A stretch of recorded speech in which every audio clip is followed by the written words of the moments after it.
ওরে মা দুঃখিনী এই মা ভাগিনী এই সন্তানের নয়ন মোহনী গো ওরে মায়ের কদমের তলে বেহেশতের ঠিকানা সেই মায়ের তোমরা কেহ দুঃখ দিও না সেই মায়ের তোমরা কেহ দুঃখ দিও না। এ যুবক ভাইরা মা জননীর কাছ থেকে দোয়া নিয়ে বাড়ি থেকে বের হও, তোমার রাস্তায় বিপদ হবে না রে যুবক।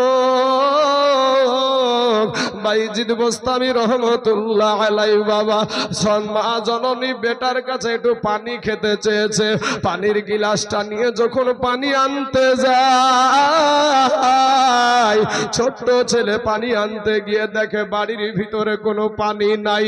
এবার বাবা বাহিরে থেকে পানি আনতে গিয়া ফিরে এসে দেখে পানি নিয়ে ফিরে এসে দেখে জনম দুঃখিনী মাটা বাবা ঘুমিয়ে গেছে রে বাবা। মা যখন ঘুমিয়ে গেছে সন্তান বেটার আদর্শ কত সুন্দর, বেটার আদর্শটা কত সুন্দর বাবা। এবার বেটাটাকে বেটা করছে কি আমার মা যদি ঘুম থেকে জেগে যাওয়ার পরে পানির জন্য কষ্ট পাই আমার মাকে কষ্ট দিতে আমি রাজি না। জোরে বলেন সুবহানাল্লাহ, আরো জোরে বলেন সুবহানাল্লাহ। আমার মাকে কষ্ট দিতে আমি রাজি না। কনকনে ঠান্ডার টাইম রে বাবা বাইজিদ বুস্তামি রহমতুল্লাহ আলাইহি এবার বাবাজি ঠান্ডার টাইমে বাবা মা জননীর বিছানার পাশে বাবা দাঁড়িয়ে দাঁড়িয়ে থর করে হালে আর কাঁপে, কাঁপিয়ে কাঁপিয়ে কাঁপিয়ে মা ঘুম ভাঙে না। মসজিদের মুয়াজ্জিন আজান দিতে শুরু করেছে, আসসালাতু খায়রুম মিনান নাওম। জোরে বলেন আল্লাহু আকবার। বাবাজি মা জননীর চোখ খুলে গেল ভাই। মা জননী তাকিয়ে দেখে পাশি বেটা দাঁড়িয়ে থরথর করে কাঁপছে। মার যারা যারা মা হারা সন্তান এখানে বসে আছেন তারাই জানে ভাই মা হারানোর কি ব্যথা। যারা আব্বা হারা সন্তান এখানে বসে আছে তারাই জানে আব্বা হারানোর কি ব্যথা। কবি বলছেন বাল্যকালে মা বাবু যারে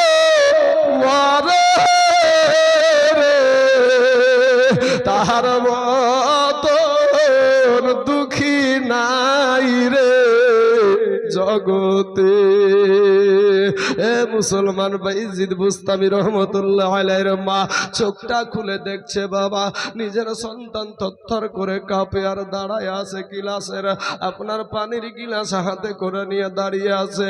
ডাক দিয়ে বলে বাবা এত রাত্রিতে এখানে তুমি দাঁড়িয়ে কেন? বলে মা গো সন্ধ্যা রাত্রিতে পানি খাইতে চেয়েছিলেন মা, মা বাড়িতে পানি না থাকার কারণে বাইরে থেকে পানি আনতে গিয়ে মা তুমি ঘুমিয়ে গিয়েছিলাম মা। ও মা কখন তোমার ঘুম ভাগবে পানির জন্য তোমার কষ্ট হবে গো মা। এর কারণে আমি আর দূরে যাই না, আমি বিছানায় আরাম করে ঘুমাইতে যাই না মা গো। ও গো মা আমি এখানে দাঁড়িয়ে গেছি বাবা রে। বেটার হাত থেকে গিলাসটা নিয়ে পানিটা খেয়ে বেটাকে বিছানায় শুইয়া দিয়া উজু করে যাই নামাজের পাটিতে বসে মায়ের দোয়া শুরু করলো, আল্লাহ গো আমার বাইজিদকে আমার বাইজিদের ওপরে আমি খুশি, আমি মা খুশি হয়ে গেছি। ও গো আল্লাহ আমার বাইজিদের ওপরে তুমিও খুশি হয়ে যাও। আমার আল্লাহ পাক মায়ের দুয়ার কারণে এই বাইজিদকে আউলিয়াদের তাজ বানায়া দিয়েছে। জোরে বলেন সুবহানাল্লাহ। ও যুবক ভাইয়েরা তাহলে মায়ের দোয়া নইবেন রে বাবা। যুবকরা ইমানটাকে শক্ত করো।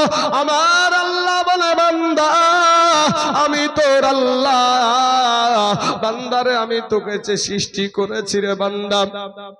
আমি আল্লাহ চাই না, ওই আল্লাহ চাই না তার বান্দা জাহান্নামে যা, কিন্তু আমাদের কর্মের ফলে আমাদেরকে জাহান্নামে যেতে হবে।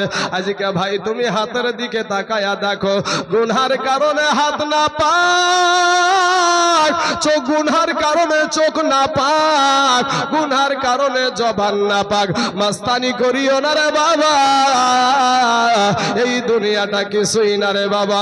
তোমার মতন একটা যুবক যার নাম ছিল বাবা আব্দুল উজ্জা, এই আব্দুল উজ্জা ছোট্ট অবস্থায় তার জন্ম দুঃখিনী মাকে হারায়া ফেললো।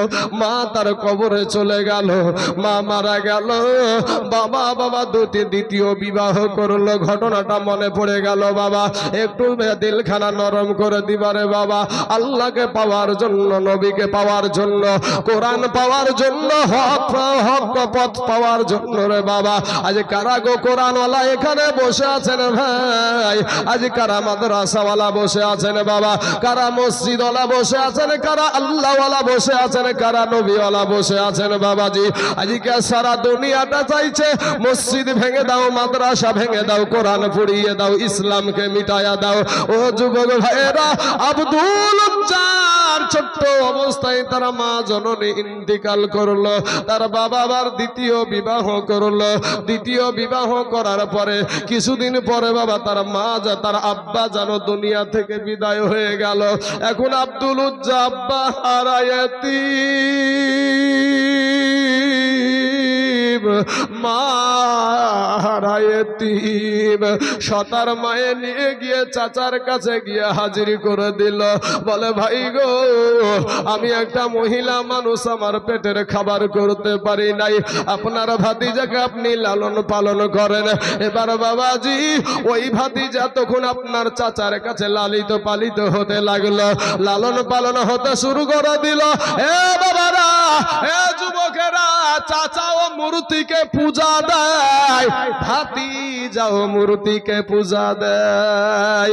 কিন্তু তোমার মতন যুবক যখন হয়ে গেল 18 বছর, 19 বছর, 20 বছর বয়স একটা তরুণ যুবক যখন হয়ে গেল, এক জায়গাতে চাচা ভাতিজাই খাবার খেতে বসেছে।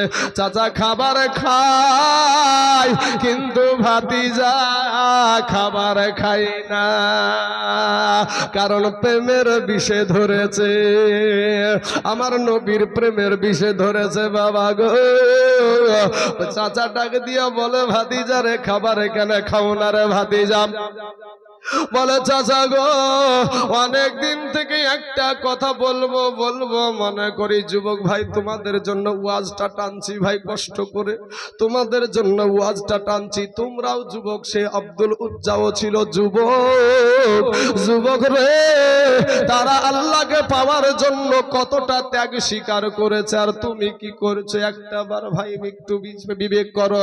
দাড়ি পাল্লাতে লাপরে যুবক, ও সোনা মানিকেরা, আব্দুল উজ্জাকে বলে যে কি বলবি বল, কোনো ভয় নাই, নির্ভয়ে তুই বলতে পারিস।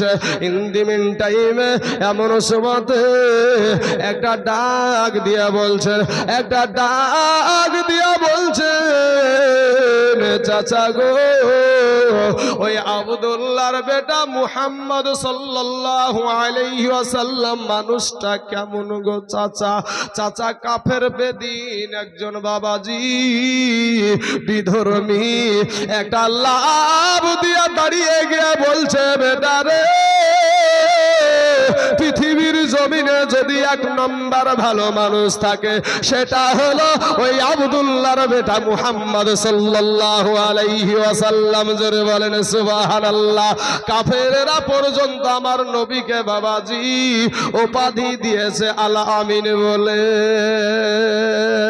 বাবা গো, এমন সময় ওই ভাতিজা তরুণ যুবক ছেলে বলছে, চাচা গো, তাহলে সে যে কালেমাটার দাওয়াত দিচ্ছে, এক আল্লাহর দাওয়াত দিচ্ছে, সে তাকে নবী বলে মানতে বলছে, তাহলে তো সেই ধর্মটা মেনে নেওয়া উচিত।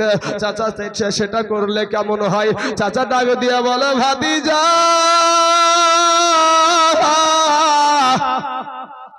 আব্দুল্লাহর বেটা ভালো মানুষ, এটা সঠিক, কিন্তু আমি ধর্ম পরিবর্তন করতে পারবো না, বাপ দাদার ধর্মে চুনকালি মারতে পারবো না। তখন ওই যুবকটা উঠে বলছে, চাচা গো, আমি এতদিন মনে মনে চিন্তা করতাম আমার চাচাকে কালেমা পড়ে মুসলমান হবে, সাথে সাথে আমি কালেমা পড়ে মুসলমান হইয়া যাব। চাচা গো, আপনি যখন জানায়া দিলেন আপনি মুসলমান হবেন না, আল্লাহকে আপনি মানবেন না, আপনি নবীকে নবী বলে মানবেন না, আপনাকে সাক্ষী রেখে আমি পড়ে নিলাম লা ইলাহা, জোরে লা ইলাহা ইল্লাল্লাহ, লা ইলাহা ইল্লাল্লাহ মুহাম্মাদুর রাসূলুল্লাহ সাল্লাল্লাহু আলাইহি ওয়াসাল্লাম। চাচা বাবা তেলে বেগুনে জ্বলে গেছে, ডাক দিয়ে বলে, ভাতিজা রে, এত ছোট কাল থেকে তোকে আমি লালিত পালিত করি, লালন পালন করে বড় করলাম, এই প্রতিদান তুই আমাকে দিলি রে ভাতিজা, তোকে আর কি বলতে পারি, সংক্ষিপ্ত করে দিচ্ছি লম্বা ঘটনা বাবাজি। এবার বাবাজি বলে, যা আমার থেকে যা কিছু তোকে দেয়া হয়েছে সব ফিরায়া দে। যুবক ছেলে বলছে, চাচা আমার কিচ্ছু চাই না, আমার শুধু আল্লাহকে চাই, জোরে বলেন সুবহানাল্লাহ, আমার শুধু নবীকে চাই, জোরে বলেন সুবহানাল্লাহ। চাচা গো, আমার কিচ্ছু চাই না, চাচা আমার কিচ্ছু চাই না, আমি শুধু আমার আল্লাহ আমার নবীকে চাই। বাবা যায়, এবার বাবা সব ছেড়ে দিল, সব ছেড়ে দিয়ে যখন বাড়ি থেকে বেরিয়ে যাচ্ছে, এমন সময় চাচা একটা ডাক দিয়ে বলে, ভাতিজা রে, ওরে ভাতিজা, তোমার পরনে যে লুঙ্গিটা আছে ওই লুঙ্গিটাও আমার টাকাতে দেওয়া, ওই লুঙ্গিটাও খুলে দাও। এবার ভাতিজার চোখে পানি, ভাতিজার চোখে পানি, আব্দুল উজ্জার চোখে পানি, ডাক দিয়া বলে, চাচা